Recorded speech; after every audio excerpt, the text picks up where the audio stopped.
pare. Diba yun yung bagong janitor sa eskwela natin? Oo nga. Mayapal yan eh. Kabago-bago. Tsaka tignan nyo, tatapon ng basura sa ilog, oh. Ano nga sila? Tara, baka natin. Hoy!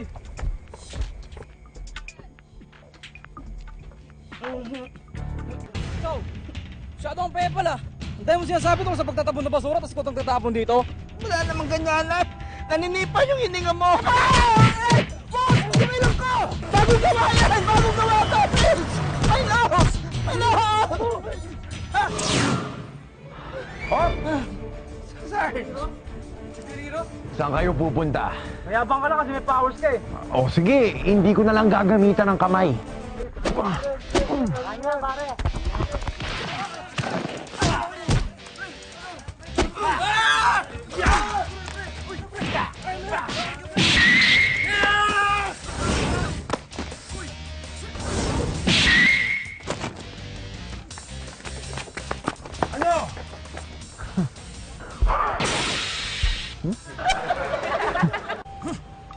Ayoko na nga.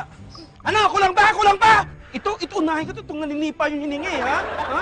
Buti na lang, ha? Pasalamat kayo dumating si Chuperino at si Sargento, kundi mas matindi pa ang buti nyo. Bumabangon Upahan mo! Upahan mo! Upahan mo! Upahan mo! Ba't ka umaatras? Ikaw umupak doon. Oh, natatakot ka? Before. May matanong nga kita.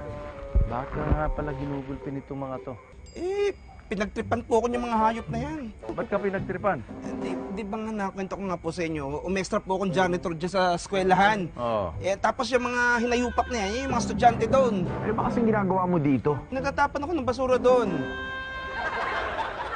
Nagtatapo ka ng basura saan?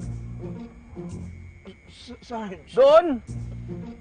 Ikaw ang dapat ko itapon sa loob ng presinto Ikulong na yan. Ikulong na yan, Sarge. Sarge, huwag naman, Sarge. Baka pwedeng pag-usapan to, Sarge. Ay, sige, pag-usapan natin doon. Tulungan mo na lang ako, dalhin natin sa presinto to. Sige, unahin ko itong naninipa yung hininga. Ubakan ko to eh, no? Ha?